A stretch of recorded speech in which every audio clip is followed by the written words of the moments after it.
My name is Martha. I'm 54 years old, and I've been working as a nurse at a small clinic in suburban Texas for over 15 years. After 12 grueling hours of dealing with difficult patients, broken equipment, and endless paperwork, all I wanted was to come home to my husband David's warm embrace and maybe share a quiet dinner together. We'd been married 28 years, and he was always my safe harbor after storms like today. But something felt different the moment I turned my key in the front door lock. Before I share what happened next, let me know in the comments where you're watching from, and please hit that like button and subscribe for more real stories about life's unexpected moments. Trust me, you'll want to hear how this unfolds. David and I met during our sophomore year at the University of Texas back in 1995. He was studying mechanical engineering while I was working toward my nursing degree. We were both young, optimistic, and completely head over heels for each other. Our wedding in June 1997 was small but perfect, held in my grandmother's backyard with just our closest family and friends surrounding us with love and laughter. Over the years, we built what I thought was an unshakable foundation. David landed a solid job with an engineering firm that specialized in oil refinery equipment, which meant he traveled frequently for site inspections and consultations. I didn't mind his trips because I knew how passionate he was about his work, and besides, it gave us both space to miss each other and appreciate our time together even more. Our 3-bedroom house on Maple Street became our sanctuary. David took pride in maintaining our backyard garden, spending countless weekend hours nurturing his tomatoes, peppers, and herbs. I loved watching him work in the soil, his hands dirty but his face peaceful. The kitchen window perfectly framed the view of him tending to his plants, and I'd often pause while preparing dinner just to admire this man who'd chosen to build a life with me.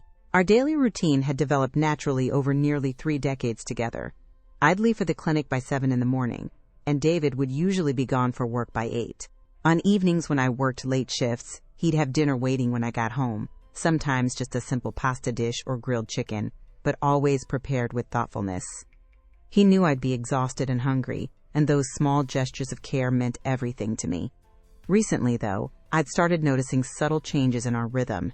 David would receive phone calls and step outside to take them, claiming they were work-related, but speaking in hushed tones that seemed unnecessary for professional conversations. He'd started working late more frequently, sometimes not arriving home until after 9 in the evening. When I'd ask about his day, his responses felt rehearsed, lacking the spontaneous details that usually peppered his stories about colleagues and projects. Last weekend, he'd told me about a 3-day business trip to Denver for a major client consultation. He'd packed his usual travel bag, kissed me goodbye with what seemed like genuine affection, and promised to call every evening. But he'd returned a day early, surprising me with flowers and an explanation about the meetings wrapping up ahead of schedule. At the time, I'd been delighted by the unexpected bonus time together. Looking back now, I realize I'd been so consumed with my own demanding work schedule that I hadn't questioned these changes more closely. The clinic had been understaffed for months, leaving me pulling double shifts and covering for colleagues who'd called in sick. My exhaustion had created a kind of tunnel vision where I focused solely on getting through each day without paying attention to the shifting dynamics at home. David had always been my rock, my constant in a world full of uncertainty and stress. When patients were difficult, or when I'd lost someone despite our best efforts, he'd hold me while I cried and remind me that I was making a difference in people's lives. His steady presence had carried me through my father's death 3 years ago and my mother's ongoing battle with arthritis. I trusted him completely, never imagining that trust could be misplaced. Tuesday started like any other day, except everything seemed determined to go wrong from the moment I stepped into the clinic. Mrs. Rodriguez arrived for her regular diabetes check, but her blood sugar levels were dangerously high because she'd been skipping her medication to save money. I spent an hour on the phone with social services and her insurance company, trying to arrange assistance for her prescription costs while she sat in the examination room, tears streaming down her weathered face. Then 8-year-old Tommy Henderson came in with what turned out to be a badly broken arm from falling off his bicycle. His mother was hysterical, Tommy was screaming, and our usual pediatric specialist was out sick. I had to assist Dr. Williams with setting the bone while trying to keep both mother and son calm. The procedure took twice as long as usual because Tommy kept squirming despite the local anesthetic.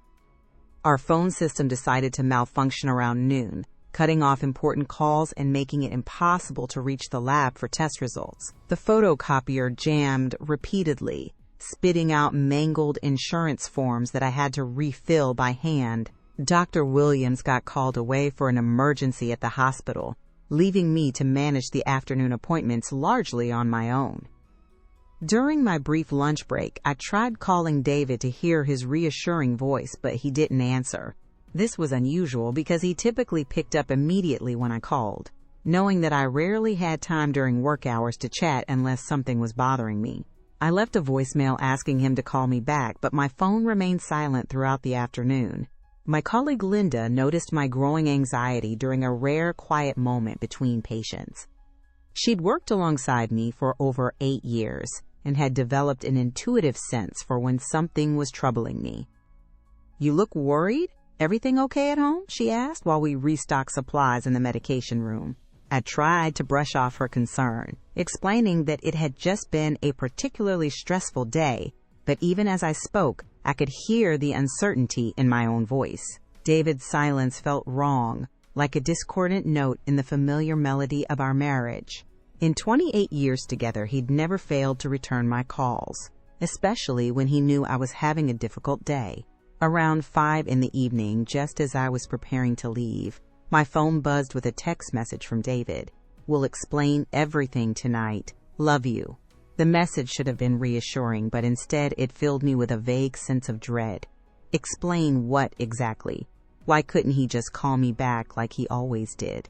I tried to convince myself that maybe he was planning some kind of surprise. Our anniversary was still 2 months away, and my birthday had passed in March, but maybe he decided to do something spontaneous and romantic.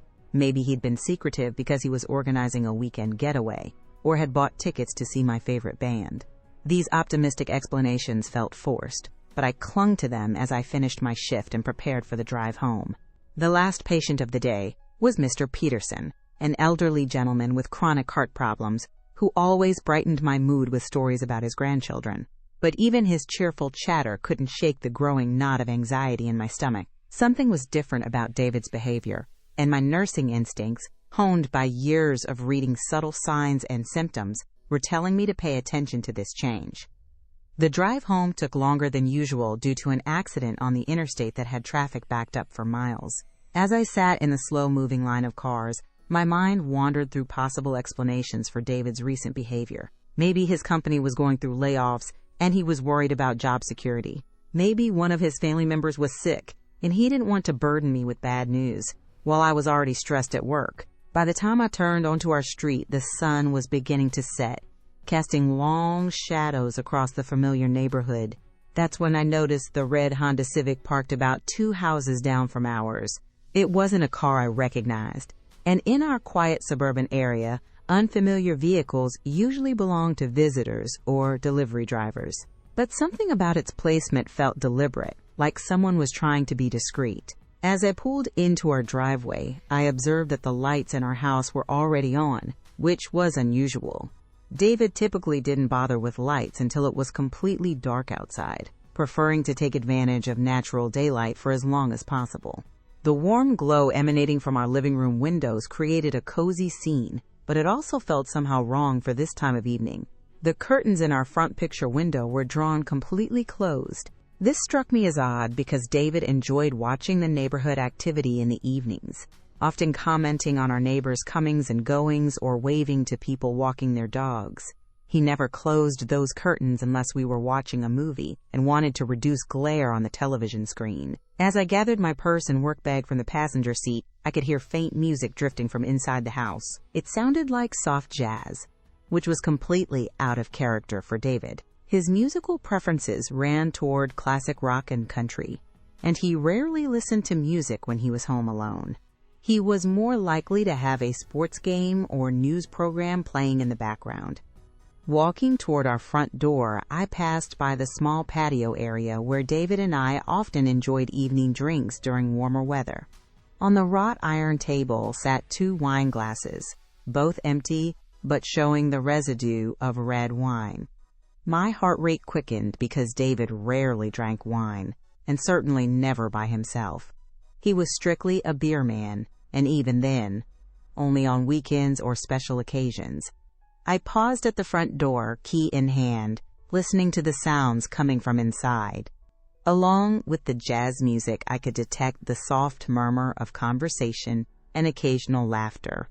The laughter wasn't David's deep, familiar chuckle that I'd grown to love over nearly 3 decades.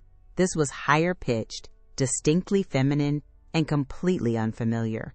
My hands began to tremble slightly as I fitted the key into the lock. Every rational part of my mind was trying to create innocent explanations for what I was observing, but my intuition was screaming that something was terribly wrong. Maybe David had invited a colleague over to discuss work. Maybe his sister had driven down from Dallas for an unexpected visit. Maybe I was being paranoid and overthinking perfectly normal circumstances. But as I turned the key and heard the deadbolt slide open, I had the strangest sensation that I was about to cross a threshold that would change everything. The familiar weight of the key in my hand, the same motion I'd performed thousands of times over the years, suddenly felt momentous and irreversible. Taking a deep breath, I told myself I was being ridiculous. This was my home, my husband, my life. Whatever was happening inside, there had to be a perfectly reasonable explanation. I pushed the door open gently and stepped into the entrance hallway, completely unprepared for what I was about to discover. The moment I crossed the threshold into our home, I was struck by how different everything felt. The jazz music was coming from our sound system in the living room, creating an intimate atmosphere that David and I had never cultivated together. The melody was sophisticated and romantic, the kind of music you'd expect to hear in an upscale restaurant or wine bar, not in our comfortable but unpretentious family home. The air carried an unfamiliar fragrance, sweet and floral, with hints of vanilla and something else I couldn't identify. It definitely wasn't my usual perfume, which was a simple, light scent I'd been wearing for years. This was more complex, more expensive smelling, and it seemed to have settled into the fabric of our furniture and curtains as if it had been present for some time. Moving quietly through the hallway, I noticed details that confirmed my growing suspicions. On our coffee table in the living room sat 2 champagne flutes, one still containing a small amount of golden liquid, the other completely empty but bearing lipstick marks on the rim. Next to the glasses was an elegant box of chocolates, the kind sold at high-end confectionery shops, not the simple drugstore variety that David occasionally brought home as a thoughtful gesture. The chocolates were clearly expensive, with gold foil wrapping and a satin ribbon that had been carefully untied rather than torn open. Several pieces were missing from the top layer, and I could see the small paper cups scattered casually on the table, evidence of an intimate sharing experience. This wasn't a quick snack or casual treat. This was part of a carefully orchestrated romantic encounter. My heart was pounding so loudly that I was afraid it might give away my presence as I began climbing the stairs toward our bedroom. Each step felt like an eternity, and I had to grip the banister to steady myself. The voices I'd heard from outside were clearer now, coming unmistakably from our master bedroom at the end of the hallway. The door to our bedroom was slightly ajar, with warm light spilling out into the darkened hallway. As I approached, I could hear David's voice clearly for the first time, and what I heard made my blood run cold. He was speaking in a tone I'd never heard before, soft and intimate, filled with an affection that seemed deeper and more passionate than anything he'd shared with me in recent years. "I never felt this alive before, Rebecca," he was saying, and the name hit me like a physical blow. Rebecca. My closest friend for the past 15 years. The woman who'd been my maid of honor when David and I renewed our vows for our 20th anniversary. The woman who'd held my hand during my father's funeral and brought me soup when I had the flu last winter. Peering through the narrow opening in the door, I saw them together on our bed, the bed David and I had shared for over 2 decades. Rebecca was wearing one of David's dress shirts, the blue one I'd given him for Christmas 2 years ago, and nothing else. Her blonde hair was tousled in a way that made it obvious what they'd been doing.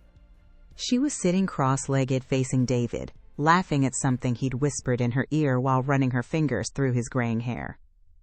David looked more relaxed and happy than I'd seen him in months, maybe years. His face was animated in a way that made him appear younger, more vibrant. This wasn't the tired, somewhat distant man who'd been sharing meals with me lately. This was someone completely transformed by passion and excitement, someone I barely recognized despite 28 years of marriage. Rebecca leaned closer to David, her hand resting on his chest, and said words that will haunt me forever. She'll never suspect. Martha's always so busy with work, she hardly pays attention to anything else anymore. Her voice carried a mixture of confidence and cruel amusement, as if my obliviousness was a source of entertainment for them both. I stood frozen in the hallway, unable to process what I was witnessing.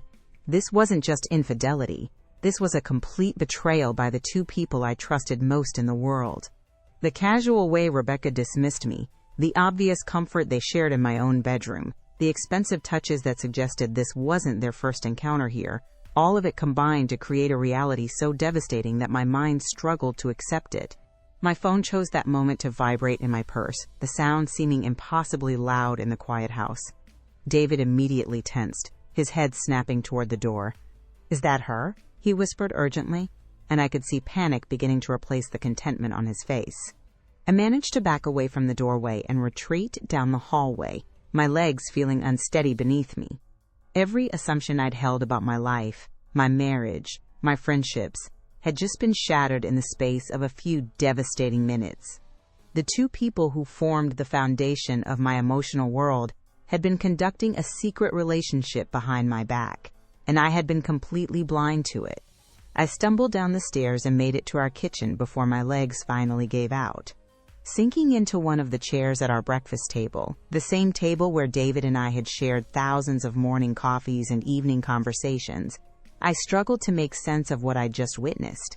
My whole body was shaking, not from cold, but from the shock of having my entire reality torn apart in an instant.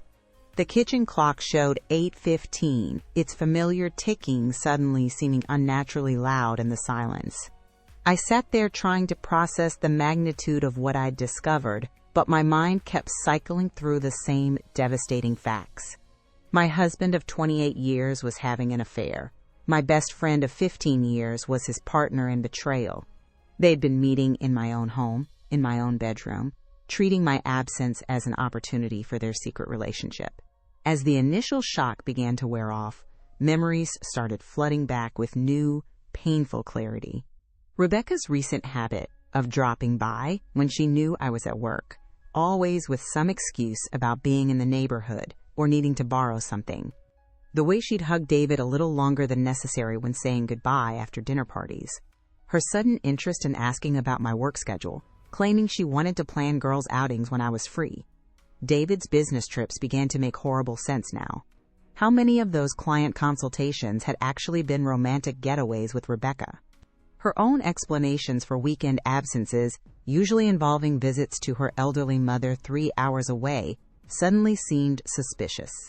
They'd been coordinating their deceptions, creating alibis for each other while I remained completely oblivious. The rage that began building inside me was unlike anything I'd ever experienced. This wasn't just about infidelity. It was about the complete disrespect they'd shown for me as a person. They'd made me into a fool, conducting their affair with such casual confidence that they felt comfortable doing it in my own home.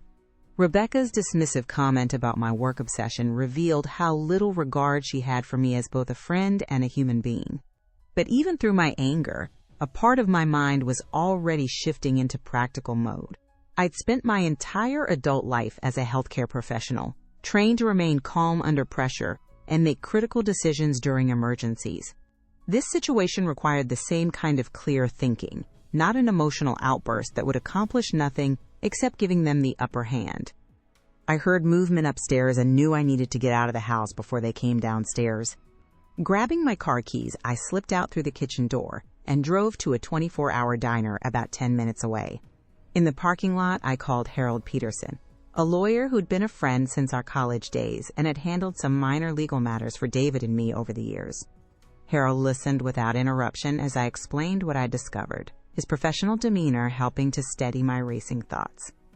"Martha, I'm so sorry," he said when I finished. But you need to think strategically now.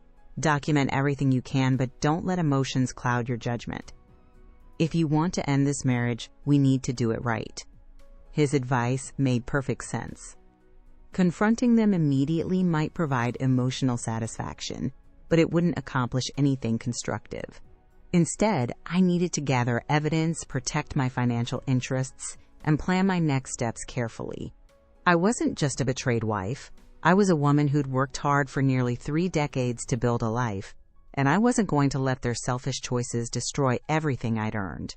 By the time I returned home at 10 o'clock, Rebecca's car was gone, and David was in the living room watching television as if nothing had happened.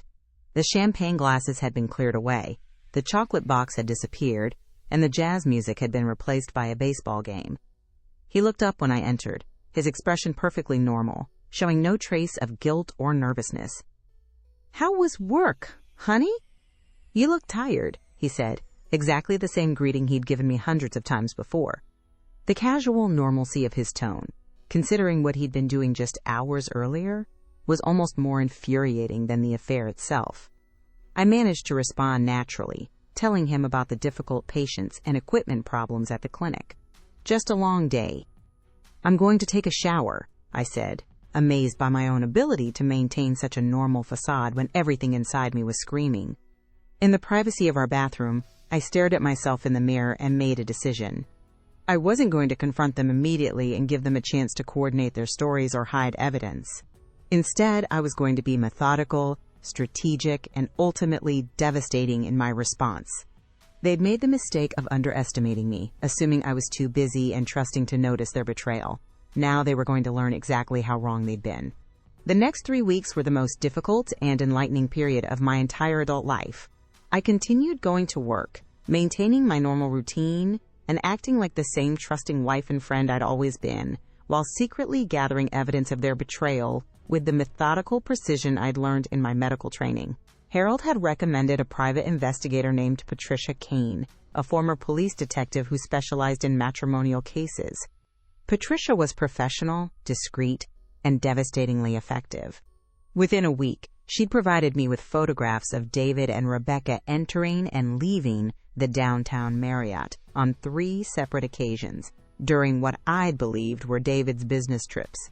The photos were damning enough, but Patricia's investigation revealed even more disturbing details. David had been renting a small furnished apartment across town for the past 4 months, telling the landlord he needed a quiet place to work on projects away from home distractions.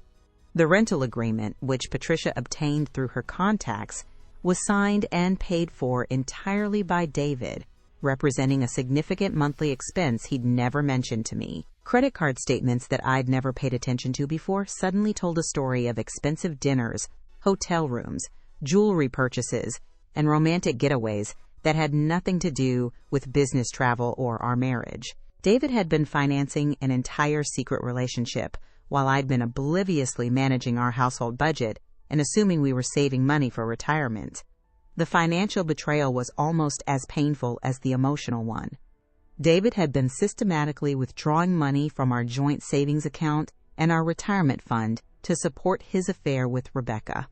The amounts weren't huge enough to raise immediate red flags, but over several months, they added up to thousands of dollars that should have been securing our future together.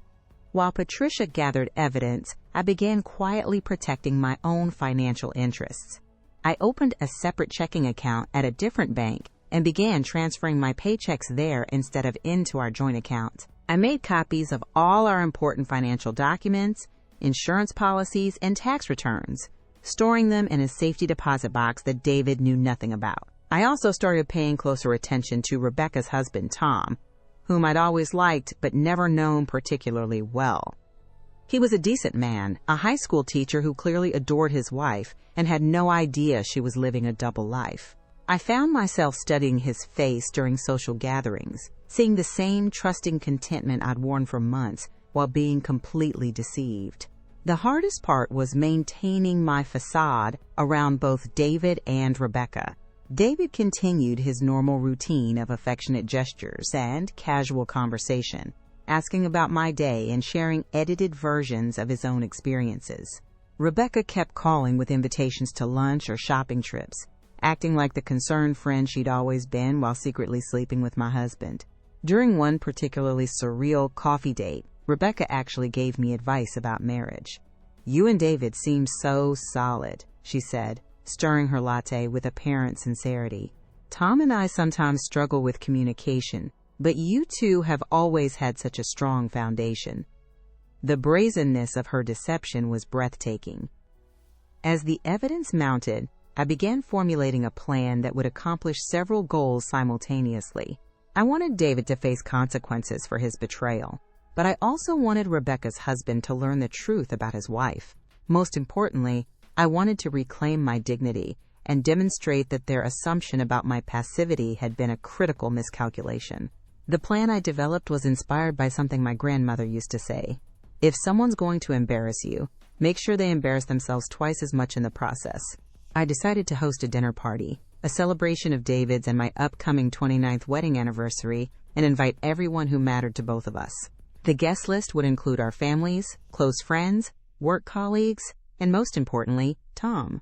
I'd present it as a surprise celebration, something David couldn't refuse without seeming ungrateful, and Rebecca couldn't avoid without appearing rude to our entire social circle. They'd be trapped in the same room, forced to maintain their charades while I revealed the truth about their secret relationship. It would be the perfect stage for the confrontation I'd been planning, surrounded by witnesses who'd understand exactly what kind of people they really were. Planning the party required careful coordination to ensure that neither David nor Rebecca suspected my true intentions.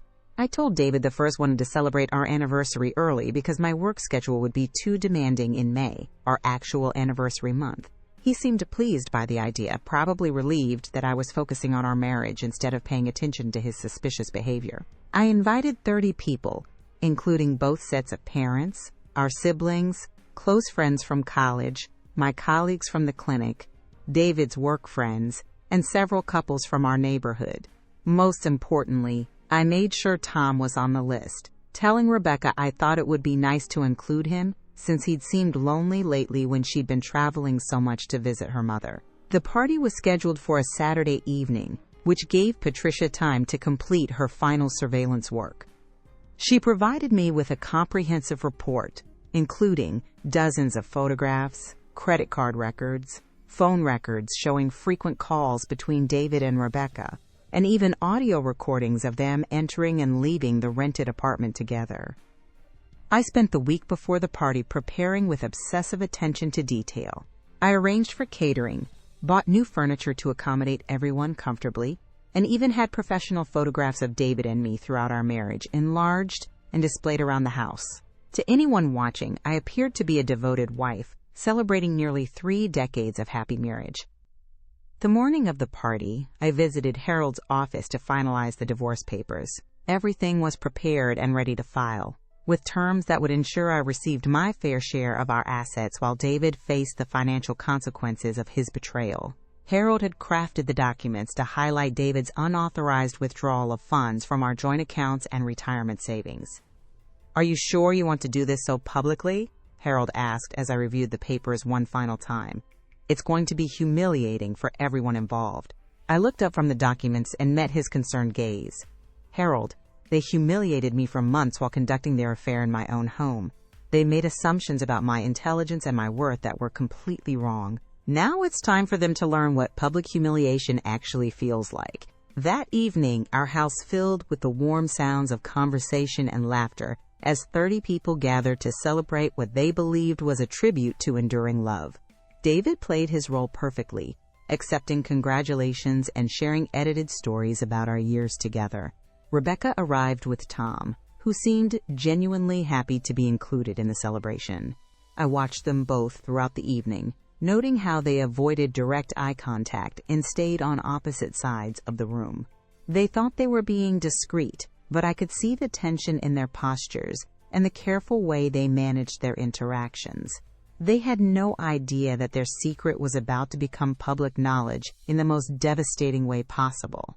As dinner wound down and people relaxed with coffee and dessert, I stood up and tapped my wine glass to get everyone's attention. The conversations gradually quieted as 30 pairs of eyes turned toward me. expecting a sentimental toast about marriage and commitment. "Thank you all for being here tonight," I began, my voice steady despite the adrenaline coursing through my system. I wanted to share something special about loyalty and friendship, values that have always been important to David and me throughout our marriage.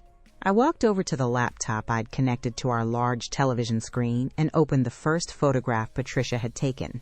The image showed David and Rebecca entering the Marriott Hotel together, her hand resting intimately on his arm as he held the door open for her. The silence in the room was immediate and absolute. David's face went white as he realized what was happening, while Rebecca stood frozen by the kitchen doorway, her wine glass slipping from her hand to shatter on the hardwood floor. "Some people think they can betray trust without consequences," I continued, clicking through more photographs that showed them at romantic dinners, walking hand in hand through downtown streets, and kissing outside the apartment David had been renting for their secret meetings. Tom stood up abruptly, his chair scraping against the floor as he stared at the images of his wife's infidelity. "Rebecca, what is this?" he asked, his voice carrying a mixture of confusion and growing anger. David tried to interrupt, standing and reaching toward me. "Martha, let me explain. This isn't what it looks like." I stepped away from him and picked up the divorce papers from the side table where I'd placed them earlier. 28 years of marriage, 15 years of friendship, no explanation needed. I handed him the legal documents, making sure everyone in the room could see exactly what they were. Rebecca had started crying, but instead of remorse, her tears seemed to stem from embarrassment at being caught, rather than guilt over her actions. She looked around the room at our friends and family, all of whom were staring at her with expressions ranging from shock to disgust. "Martha, please," she began, but I cut her off with a gesture. "I want everyone here to understand what kind of people they really are," I said, addressing the room rather than her. "They didn't just betray me. They betrayed all of you by forcing you to participate in their deception every time we gathered together as friends." Our friend Lisa, who'd known both Rebecca and me since college, stood up and walked toward the door without saying a word. Others began following her lead, the party dissolving, as people realized they'd been unwilling participants in an elaborate charade that had lasted for months. Tom was the last to leave, but not before telling Rebecca that she shouldn't bother coming home that night. "I'll pack your things and leave them on the porch," he said, his voice quiet but firm. "We'll discuss the rest through lawyers." Within 30 minutes, our house was empty except for David, who sat in stunned silence on our living room couch, still holding the divorce papers. I looked at him for a long moment, this man I'd loved and trusted for most of my adult life, and felt nothing but relief that I'd finally taken control of my own story. "You need to leave," I told him simply. "Tonight." He gathered a few belongings and walked toward the door, pausing to look back at me one final time. "I never meant for it to happen this way," he said. "No," I replied. "You meant for it to never be discovered. There's a difference." After he left, I sat alone in our living room, surrounded by the remnants of the party and the scattered pieces of my old life. For the first time in weeks, I felt completely at peace. The truth was finally out, and I was free to begin building whatever came next. The immediate aftermath of that evening was both devastating and liberating, in ways I'd never anticipated. David moved in with his brother temporarily while searching for his own apartment, and Rebecca disappeared from town entirely, apparently going to stay with a cousin in Arizona while she and Tom worked through their divorce proceedings. The first few weeks alone in our house on Maple Street were the most difficult. Every room held memories of the life I'd thought we'd built together, and the silence felt overwhelming after nearly 3 decades of shared conversations and routines. I'd wake up in the middle of the night expecting to hear David's breathing beside me, only to remember that he was gone and wouldn't be coming back. But gradually, something unexpected began to happen.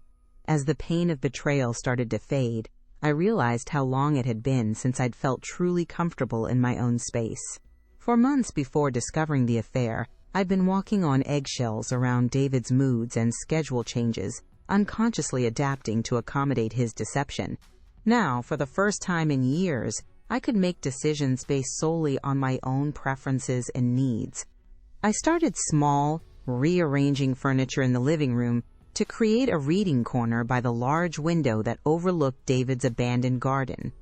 I bought books I'd been wanting to read for years but never had time for when I was focused on maintaining our marriage and social obligations. I discovered that I actually enjoyed cooking for one, creating simple but satisfying meals without worrying about anyone else's preferences or schedule. Harold handled the legal aspects of my divorce with professional efficiency. David hadn't contested the terms, probably because he knew the evidence against him was overwhelming, and public sympathy was entirely on my side. I received the house, my retirement accounts, and a fair division of our assets. More importantly, I received validation that his financial betrayal had been as real and damaging as his emotional one. About 6 weeks after the party, I decided to join a support group for divorced women that met at our local community center. I'd been hesitant initially, worried about sharing my story with strangers, but my therapist had encouraged me to connect with others who'd experienced similar betrayals. The group was led by Eleanor Mitchell, a 64-year-old retired teacher who discovered her husband's 20-year affair when she accidentally intercepted a love letter meant for his secretary. Eleanor had a warmth and wisdom that came from having survived her own devastation and emerged stronger on the other side. The hardest part isn't losing them, Eleanor told me during one of our early conversations. It's losing the version of yourself you thought you were. You have to grieve for the woman who trusted completely, who believed in forever, who never imagined that the people closest to her could be capable of such calculated deception. Her words resonated deeply because they captured exactly what I'd been struggling to articulate. I wasn't just mourning the end of my marriage. I was mourning the end of my innocence about human nature and the security I'd felt in my ability to judge character. But Eleanor also helped me understand that this forced evolution could be a gift rather than just a loss. You're not naive anymore, she said. You're not going to be anyone's fool ever again. That's painful knowledge, but it's also powerful knowledge. Use it to build something better. Inspired by her example, I began exploring interests I'd abandoned during my years of focusing primarily on work and marriage. I'd always loved art but hadn't picked up a paintbrush since college. I enrolled in a watercolor class at the community college and discovered that my hands remembered the joy of creating something beautiful from nothing. The painting became a form of meditation, a way to process emotions that were too complex for words. My early attempts were tentative and technically flawed, but they captured something honest about my journey from devastation to recovery. My instructor, a local artist named Marcus, encouraged me to enter a piece in the community art show, and to my amazement, it won second place in the amateur division. 6 months after David left, I made a decision that would have been unthinkable during my marriage. I booked a solo trip to Alaska, something I dreamed about for years but never pursued because David preferred warm weather vacations and crowded tourist destinations. The 10-day cruise through the Inside Passage was transformative. I watched glaciers calving into pristine waters, spotted whales breaching in the distance, and hiked through forests that had existed for centuries without human interference. For the first time in my adult life, I was completely responsible for my own experience, making decisions about how to spend each day based solely on my own curiosity and interests. On the ship, I met other solo travelers, many of them women who'd made similar journeys toward independence after major life changes. We shared stories over dinner and attended lectures about wildlife and native Alaskan culture. I discovered that I was actually quite good at making new connections when I wasn't worried about maintaining existing relationships that required constant, careful navigation. One evening, as I stood on the deck watching the northern lights dance across the sky in brilliant green and purple ribbons, I realized that I was genuinely happy for the first time in years. Not just content or relieved, but actively happy about my life and excited about my future. The woman who discovered her husband's betrayal 8 months earlier had been devastated by the revelation that her life wasn't what she'd believed it to be. But the woman standing on that ship deck had learned something invaluable. She was capable of creating a fulfilling life entirely on her own terms, without needing anyone else's approval or participation. When I returned home to Texas, I looked at my house with completely different eyes. It was no longer the museum of a failed marriage. It was the foundation for whatever I chose to build next. I began making changes.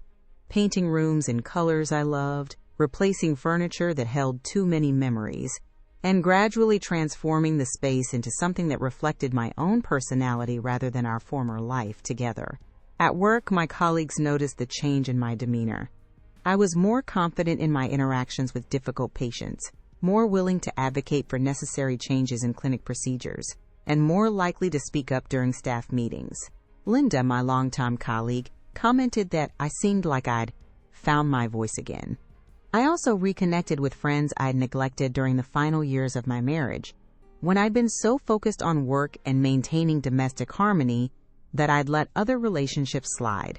Many of them admitted they'd suspected something was wrong with David, but hadn't known how to bring it up without seeming intrusive. "You seem so committed to making it work," my college friend Sarah told me over lunch. "We all admired how dedicated you were, but some of us worried that you were working harder at the marriage than he was." These conversations helped me understand that my friends had seen warning signs I'd missed because I was too close to the situation. Their observations validated my decision to trust my instincts moving forward, rather than always giving others the benefit of the doubt at my own expense. A year after the dinner party that changed everything, I received an unexpected letter from Rebecca. She was still living in Arizona, working as a real estate agent, and apparently trying to rebuild her life after her own divorce. The letter was an attempt at apology, explaining that she'd been going through a difficult period and had made terrible choices that she regretted. I read the letter once and then put it in my filing cabinet without responding.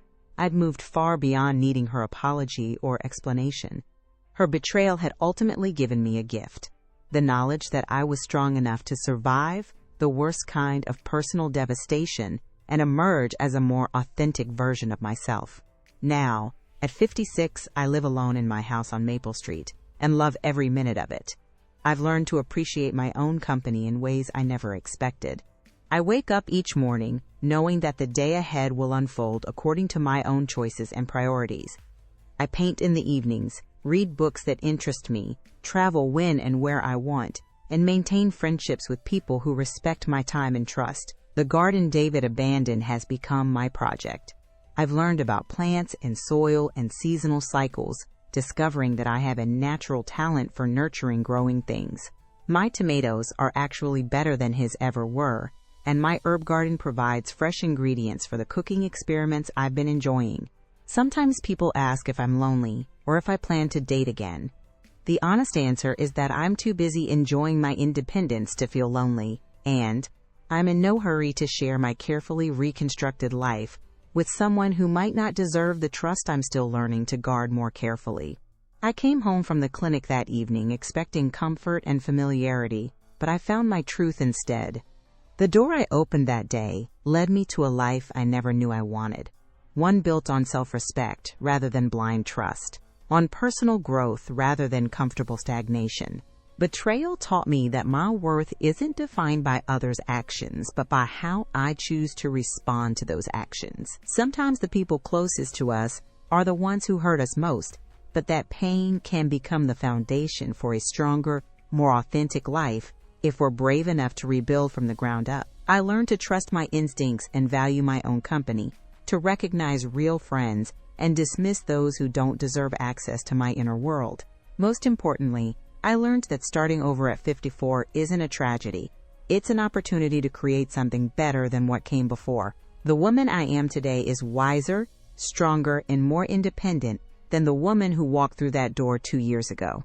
Sometimes life's cruelest moments are actually its greatest gifts, forcing us to discover capabilities we never knew we possessed, and courage we never knew we needed. What started as the worst day of my life became the first day of my real life, the life I was meant to live, once I stopped trying to maintain relationships with people who didn't value what I had to offer. That's a lesson worth learning, no matter how painful the teaching process might be. Have you ever discovered something that completely changed your perspective on your own life? I'd love to hear your thoughts in the comments below about how you've handled major betrayals or life changes. Please hit that like button if this story resonated with you, and don't forget to subscribe for more real stories about finding strength in difficult circumstances. Share this with anyone who might need to hear that it's possible to rebuild after devastating betrayal. Thank you for listening to my story, and remember that sometimes the end of one chapter is just the beginning of a much better one. May you always have the courage to choose truth over comfort, and may you find the strength to create the life you truly deserve.